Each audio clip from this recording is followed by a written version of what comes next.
आदाब नाज़रीन, आप सभी का इस्तकबाल है हमारे ख़ास प्रोग्राम हेलो करियर में और मैं हूं आपके साथ शगुफ़ी खान। नाज़रीन, करियर से मुतालिक आपके जो भी सवाल हैं आप हमसे पूछ सकते हैं और हमेशा की तरह आपके सभी सवालों का जवाब देने के लिए आज हमारे साथ स्टूडियो में मौजूद हैं प्रोफेसर रेहान खान सूरी साहब, जो कि जामिया मिलिया इस्लामिया में ट्रेनिंग एंड प्लेसमेंट ऑफिसर हैं।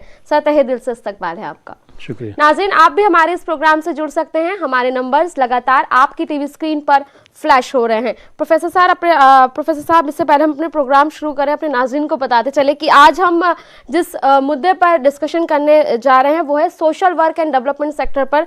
और सबसे पहला सवाल प्रोफेसर साहब मेरा यही है कि इन सेक्टर्स में आखिर क्या है और कितना स्कोप है करियर का। देखिए, अगर हम डेवलपमेंट सेक्टर की बात करें, खासतौर से मैं थोड़ा सा डिफाइन भी कर दूं अपने नाज़रीन के लिए कि भाई डेवलपमेंट सेक्टर एग्जैक्टली होता क्या है।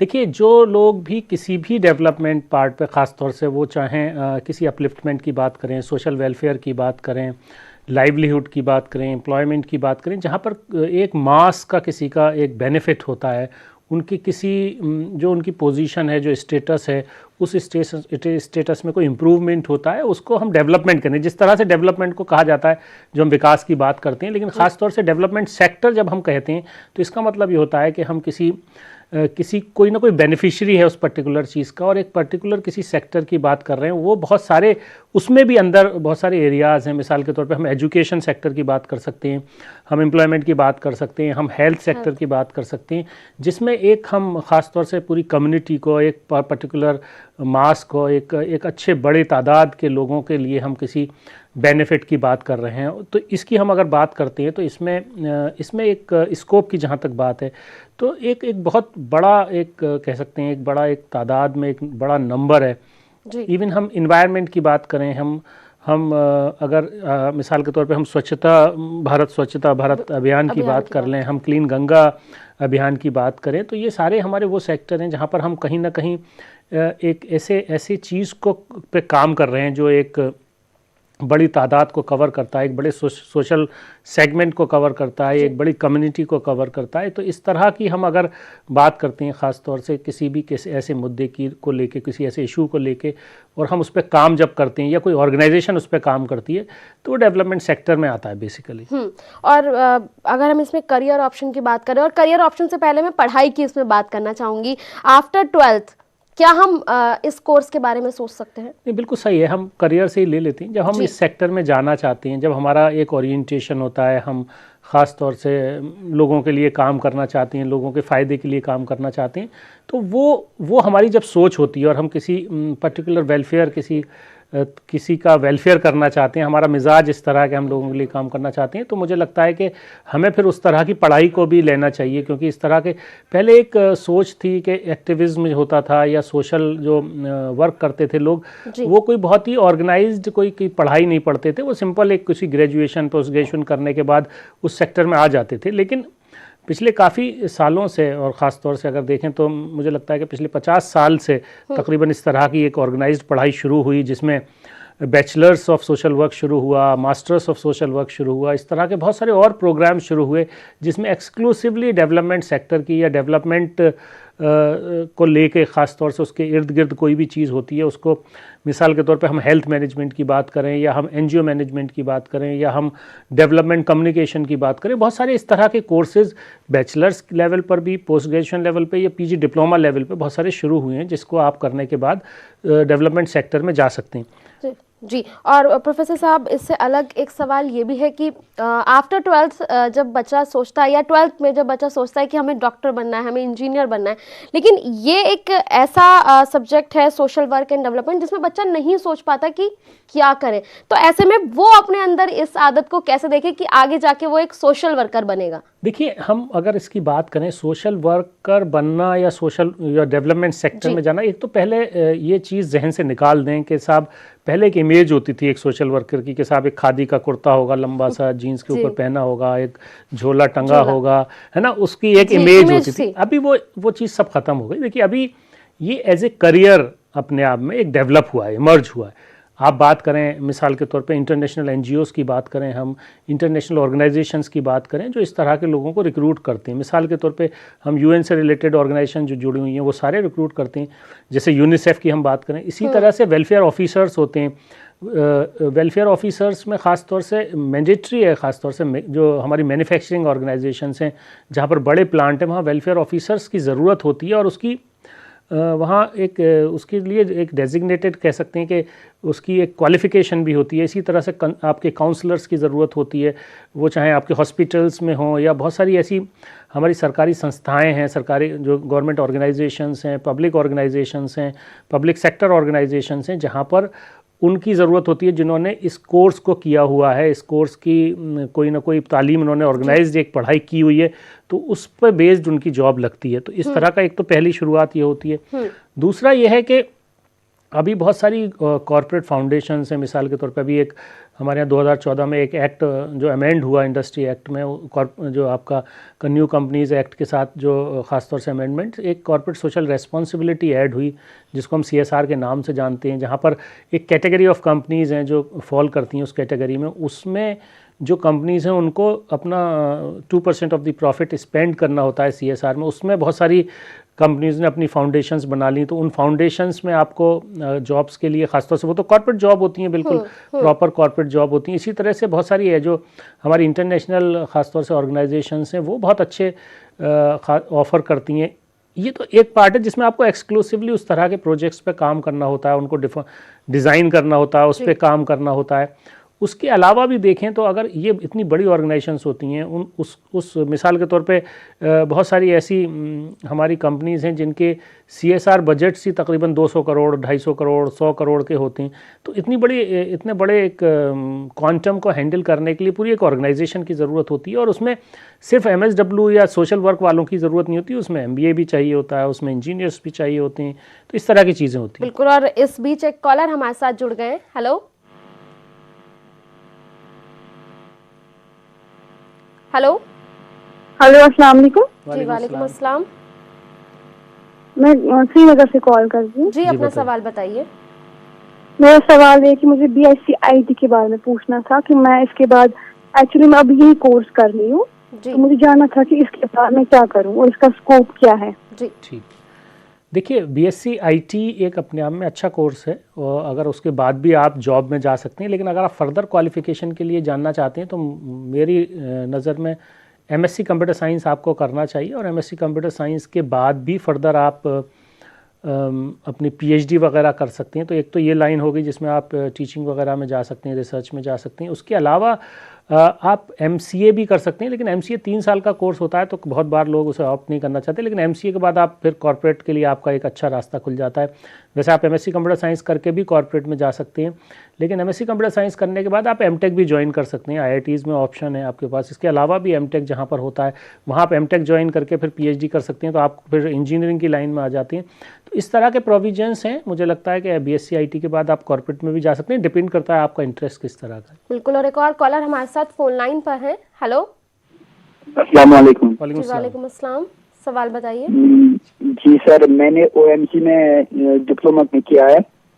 OMC मतलब operation and maintenance, office management. अच्छा, ऑफिस मैनेजमेंट। Okay okay. हाँ सर, तो आप मुझे बोल सकते हैं कि आगे मैं मतलब मेरा फ्यूचर कैसे ठीक रहेगा।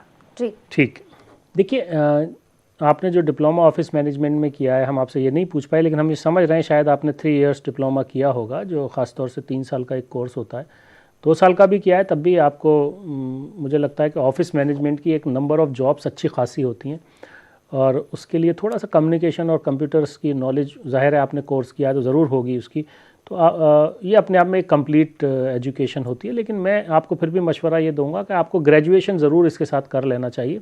चाहे जॉब में रहते हुए आप कर लें, डिस्टेंस के थ्रू कर सकते हैं या प्राइवेट कर सकते हैं। तो आपको एक अपनी क्वालिफ़िकेशन ग्रेजुएशन भी करना चाहिए, उसके साथ आप अप्लाई करिए। तो आजकल बहुत नंबर ऑफ़ जॉब्स काफ़ी मौजूद हैं मार्केट में, ख़ासतौर से जिन्हें ऑफिस मैनेजमेंट के डिप्लोमा की ज़रूरत होती है। बिल्कुल। और हमारे साथ कई सारे कॉलर्स फोन लाइन पर हैं। प्रोफेसर साहब हेलो। हेलो, अस्सलाम वालेकुम। जी वालेकुम अस्सलाम। मैं बारामूला से बात कर रहा हूँ। जी अपना सवाल बताइए। मुझे फिजियोथेरेपी कोर्स के बारे में जानकारी चाहिए। आप अभी क्या कर रहे हैं? फिजियोथेरेपी कर रहा हूँ मैं। डिप्लोमा कर रहे हैं? Bachelors in physiotherapy. क्या पूछना चाहते हैं कोर्स की, मतलब ठीक है समझ क्या वैल्यू है? देखिए, बैचलर्स जो कोर्स है वो अपने आप में कंप्लीट कोर्स होता है। उसके बाद मेरा अपना मशवरा ये है कि आपको कुछ दिन ज़रूर कहीं किसी हॉस्पिटल्स के साथ या किसी ऐसी क्लिनिक में जहाँ पर फिजियोथेरेपी का जो क्लिनिक्स होते हैं उसके साथ काम करना चाहिए। उसके बाद आप अपना क्लिनिक भी शुरू कर सकते हैं। और बेहतर यही है कि आप 2 से 3 साल मैक्सिमम 5 साल काम करिए, उसके बाद एक अपना क्लिनिक सेटअप करिए। और जहाँ भी आप रहते हैं वहाँ आप लोगों को, ख़ासतौर से आजकल बहुत सारी जिस तरह की हमारी लाइफ है, वो कहते हैं ना, उस तरह की प्रॉब्लम्स हो जाती हैं और जो फिजियोथेरेपी की जहाँ बहुत ज़रूरत होती है, और उस तरह की अगर आप सर्विसेज एक्सटेंड करेंगे और बुज़ुर्गों के लिए ख़ास तौर से बहुत ज़रूरत होती है, तो आप काफ़ी सोशली भी लोगों की मदद कर पाएंगे और एक अच्छी अर्निंग भी आपकी होगी। बिल्कुल। और एक और कॉलर हमारे साथ फोन लाइन पर है। हेलो जी, अपना सवाल बताइए। हेलो जी, अपना सवाल बताइए। हाँ, मेरी बच्ची ने किया है MHRD, PG MHRD में किया है। अब आगे उसको क्या करना चाहिए? MHRD मतलब human rights and duties, human resource development. अच्छा, ह्यूमन रिसोर्स डेवलपमेंट में किया है MHRD। हाँ ठीक है जी। हाँ, देखिए, आपने जो कहा कि जो ह्यूमन रिसोर्स डेवलपमेंट यानी कि HR से रिलेटेड आपने पोस्ट ग्रेजुएशन अपना PG किया है, जो भी आप बता रहे हैं मास्टर्स किया है, तो मुझे लगता है उसके बाद आपको कॉर्पोरेट जॉब में जाना चाहिए। और अगर आपका इंटरेस्ट टीचिंग में है तो फर्दर आपको नेट वगैरह की प्रिपरेशन करके नेट देना चाहिए और PhD कंटिन्यू करना चाहिए, या कहीं पे आप टीचिंग भी ज्वाइन कर सकते हैं। उसके लिए थोड़ा सा आपको कम्युनिकेशन अपना स्किल सेट डेवलप करना होगा, और HR में ख़ास तौर से गर्ल्स के लिए अच्छे ऑप्शंस मौजूद हैं कॉर्पोरेट में। बिल्कुल। और कई कॉलर्स हमारे साथ फोन लाइन पर हैं। प्रोफेसर साहब, हम चाहते हैं कि सभी कॉलर का जवाब लें। ठीक। हेलो हेलो जी, अपना सवाल बताइए। जी, मेरा नाम हारिस है। जी आरिफ साहब। मैं जम्मू से हूँ। जी, मैंने B.Tech किया हुआ है, अभी M.Tech कर रहा हूँ। किसमें? लेकिन जॉब का कोई कौन सा एरिया? फील्ड में कोई जॉब नहीं मिल रहा। किस ब्रांच में किया आपने B.Tech? जी, B.Tech किस ब्रांच से किया आपने? जी, सिविल से किया हुआ है। सिविल इंजीनियरिंग में किया हुआ, ठीक। जी हाँ। देखिए, M.Tech आप ऑलरेडी कर रहे हैं, किस सब्जेक्ट्स में कर रहे हैं M.Tech? मैं हाईवे में कर रहा हूँ, हाईवे एंड ट्रांसपोर्टेशन। हाँ, तो अच्छा है। देखिए, आजकल हाईवे ट्रांसपोर्टेशन मुझे लगता है कि आपको थोड़ा कंसल्टेंट्स को अप्रोच करना चाहिए। इंफ्रास्ट्रक्चर में जॉब्स अभी हैं और ख़ास तौर से, लेकिन उसके लिए कुछ सॉफ्टवेयर्स की ज़रूरत होती है जिसको आपको ज़रूर सीखना चाहिए। अगर आपने नहीं सीखे हैं तो आप ये ज़रूर देखिए कि आप को वो सॉफ्टवेयर्स आने चाहिए, क्योंकि इसमें ज़्यादा डिज़ाइन बेस्ड काम होता है। तो मुझे लगता है कि आप उन कंसल्टेंट्स को ख़ास तौर से ज़रूर अप्लाई करें तो आपको इंशाल्लाह जॉब जल्दी मिल जाएगी। बिल्कुल। और एक और कॉलर हमारे साथ फोन लाइन पर है। हेलो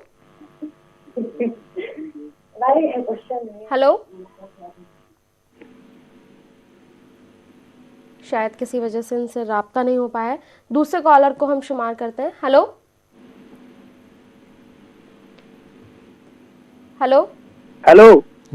जी, सवाल बताइए अपना। सवाल पूछें।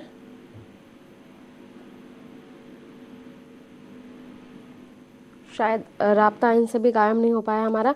प्रोफेसर साहब, हम social work and development sector की बात कर रहे थे, तो मेरा सवाल ये है कि किस साइड के बाद हम ये कर सकते हैं? मतलब हम 12th में हैं तो अगर हमने साइंस साइड से किया है तो क्या हम इस सेक्टर में जा सकते हैं? अगर हमने आर्ट्स से किया है तो क्या हम इस सेक्टर में जा सकते हैं? और अगर हमने कॉमर्स से किया है तो क्या हम इस सेक्टर में जा सकते हैं? देखिए, जो हम क्वालिफ़िकेशन की बात अगर करें और ख़ास तौर से जिस तरह की इसमें क्वालिफ़िकेशन, तो आप कोई भी, इसमें सबसे अच्छी बात यह कि आपको सोशल सेक्टर में जाने के लिए किसी उसकी ज़रूरत नहीं है, कोई ऐसी साइंस साइड या आपने कोई ऐसा सब्जेक्ट पर्टिकुलरली पढ़ा हो। किसी भी आपने कोई भी सब्जेक्ट्स पढ़े, आप BSW ऑप्ट कर सकते हैं। अगर BSW किसी वजह से नहीं भी करते तो आप कोई भी BA, कोई भी ग्रेजुएशन किसी भी सब्जेक्ट में आप ऑप्ट कर सकते हैं, चाहे वो पॉलिटिकल साइंस हो, BSc हो, BA हो, आप कभी भी स्विच कर सकते हैं। जी। और एक और कॉलर हमारे साथ फोन लाइन पर जुड़ गए। हेलो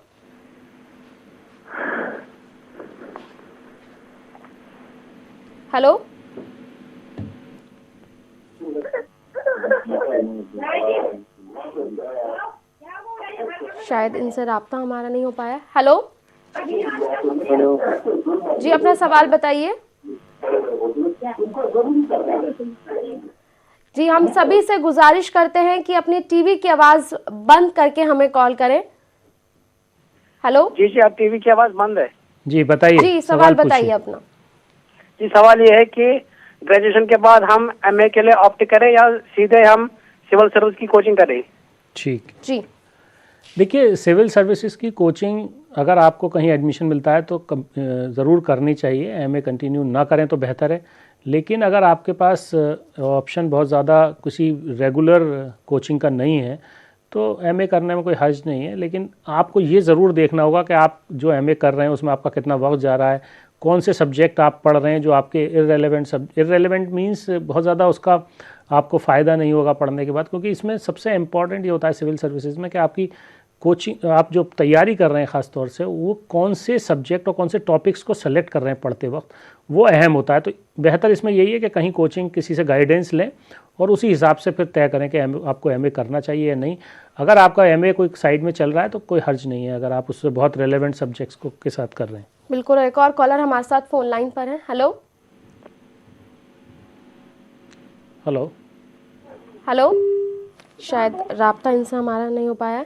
दूसरे कॉलर को फोन लाइन पर है। हेलो हेलो मैडम, मेरा बेटा जो है ना उसने एमएससी मैथ में किया है, आगे क्या करना चाहेगा, वो क्या कर सकते हैं? ठीक जी, देखिए, एमएससी मैथ्स अपने आप में एक बहुत अच्छी डिग्री होती है। उसके बाद आप कहीं भी टीचिंग कंटिन्यू कर सकते हैं, आप किसी ऑर्गेनाइजेशन को ज्वाइन कर सकते हैं। बहुत सारी जगह पे मैथमेटिकल मॉडलिंग की ज़रूरत होती है, बहुत सारी। तो लेकिन मुझे ये लगता है कि एमएससी करने के बाद आपको टीचिंग प्रोफेशन ज़्यादा सूट करेगा, चाहे आप बीएड कर लें उसके बाद या पीएचडी के लिए कंटिन्यू करें। और ये डिपेंड करता है क्या आप करना चाहते हैं, जो आपके बेटे करना चाहते हैं।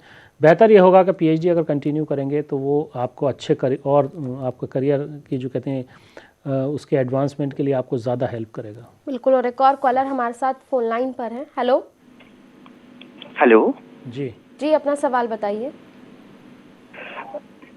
जी मैडम, मैंने bachelor degree in tourism studies कर रहा हूँ अभी। जी, तो मुझे समझ नहीं आ रहा आगे क्या करना चाहिए मुझे। ठीक। जी, देखिए, बैचलर्स ऑफ टूरिज्म आपने जैसे कहा कर रहे हैं, उसके बाद आप एमबीए इन टूरिज्म मैनेजमेंट कर सकते हैं या मास्टर्स ऑफ टूरिज्म मैनेजमेंट कर सकते हैं। जैसे जामिया मिल्लिया इस्लामिया ऑफ़र करता है masters of tourism and travel management, वो आप ऑप्ट कर सकते हैं। या किसी भी जगह से एमबीए कर सकते हैं, तो वो आपको हेल्प करेगा और फर्दर आपका जो करियर एडवांसमेंट के लिए तो आपका स्कोप बढ़ जाता है। मुझे लगता है आपको मास्टर्स ज़रूर करना चाहिए, चाहे आप होटल मैनेजमेंट में करें, ट्रैवल मैनेजमेंट में करें, टूरिज्म मैनेजमेंट में करें या प्लेन एमबीए भी कर सकते हैं मार्केटिंग में। वो आपको बहुत हेल्प करेगा आपके करियर को आगे बढ़ाने में।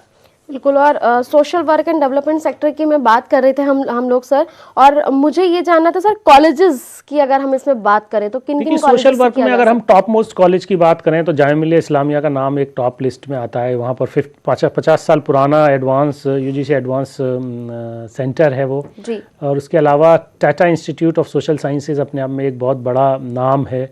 इसके अलावा कई हमारे तकरीबन आप दिल्ली यूनिवर्सिटी का डिपार्टमेंट ऑफ सोशल वर्क है, वो भी एक अच्छा सोशल वर्क है। लेकिन आप देखें तो तकरीबन बहुत सारी यूनिवर्सिटीज़ हैं और ख़ासतौर से हमारी गवर्नमेंट की तकरीबन सारी यूनिवर्सिटी में सोशल वर्क डिपार्टमेंट या सोशल वर्क का कोई ना कोई कोर्स चलता है। लेकिन सेलेक्ट आपको ये करना है कि आप क्या करना चाहते हैं। देखिए, अगर आप एमबीए हेल्थ मैनेजमेंट कर रहे हैं, एमबीए हॉस्पिटल मैनेजमेंट का, इस तरह की चीज़ें भी आपके लिए बहुत हेल्प करती हैं, ख़ासतौर से सोशल सेक्टर में। बिल्कुल। और एक और कॉलर हमारे साथ फोन लाइन पर जुड़ गए। हेलो हेलो जी, अपना सवाल बताइए।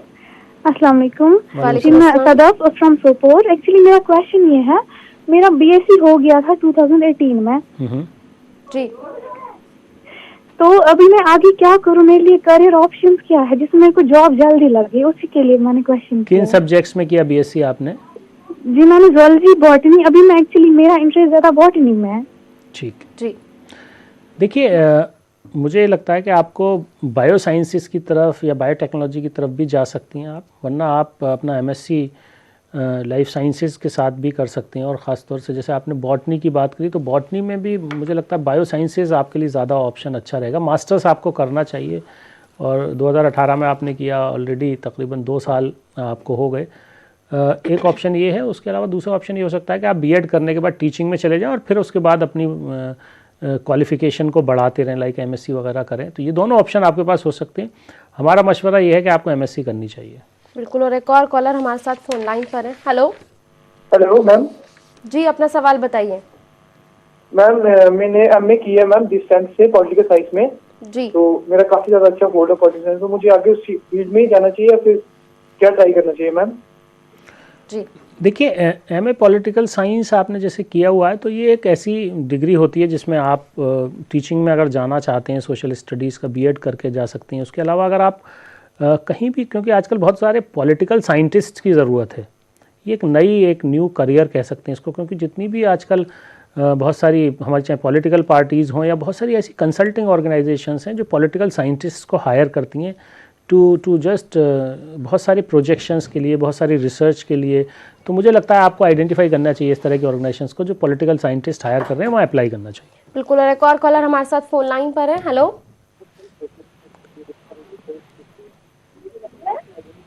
हेलो हेलो अस्सलाम वालेकुम। वालेकुम अस्सलाम।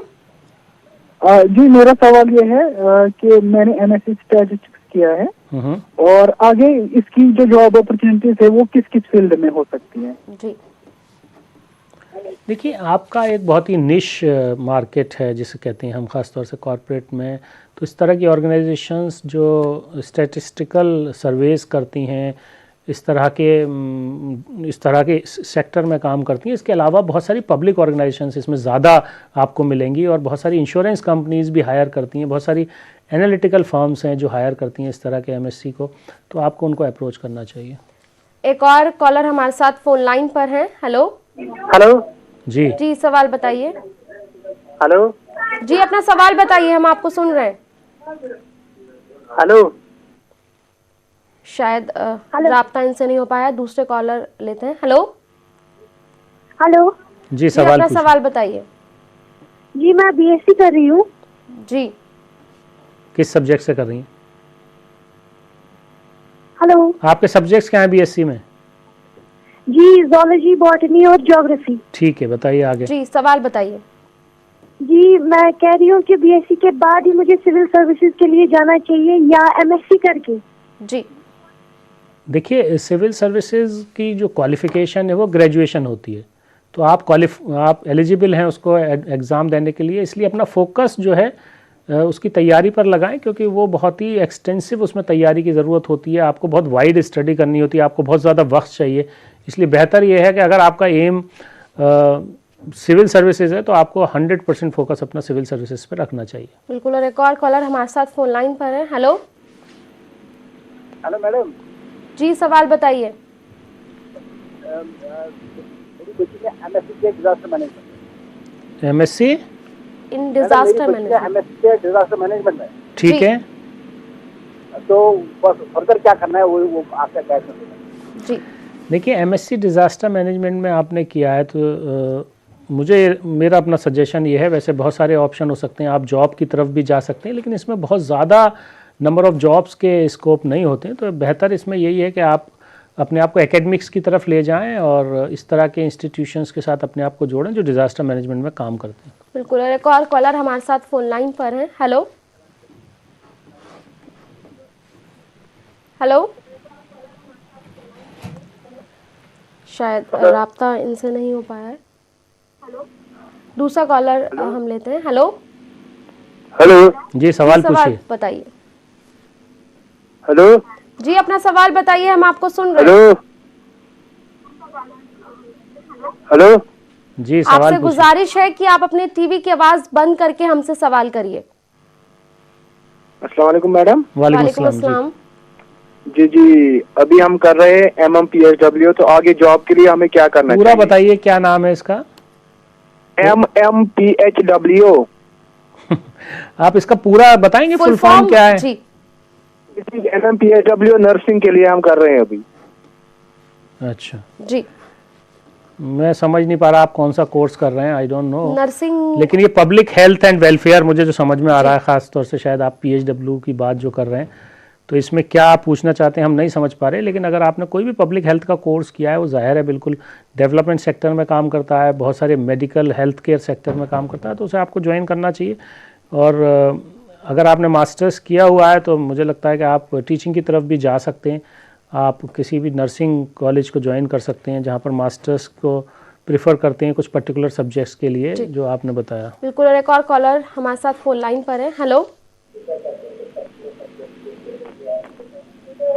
हेलो हेलो जी, अपना सवाल बताइए और उससे पहले आपसे गुजारिश करती हूँ कि अपने टीवी की आवाज बंद कर दीजिए। बताऊंगा सवाल?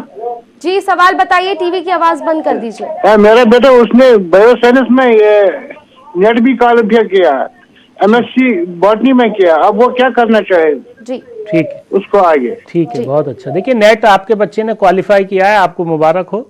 दूसरा ये है कि मुझे लगता है उसे पीएचडी की तरफ जाना चाहिए और अच्छा रहेगा अगर पीएचडी करते हैं उसके साथ वो अगर अपने आप को इस तरह की टीचिंग प्रोफेशन में ले जाएंगे, उसमें अच्छा करियर है। आजकल बहुत नंबर ऑफ जॉब्स भी खासतौर से असिस्टेंट प्रोफेसर लेवल की होती हैं, तो आपको हेल्प होगा उससे।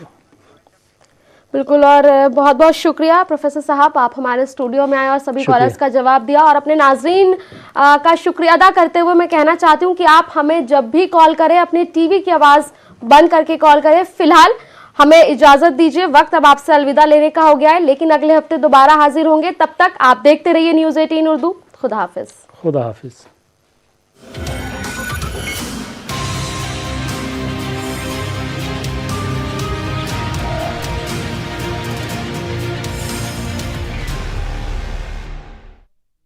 Shaadi.com पर लाखों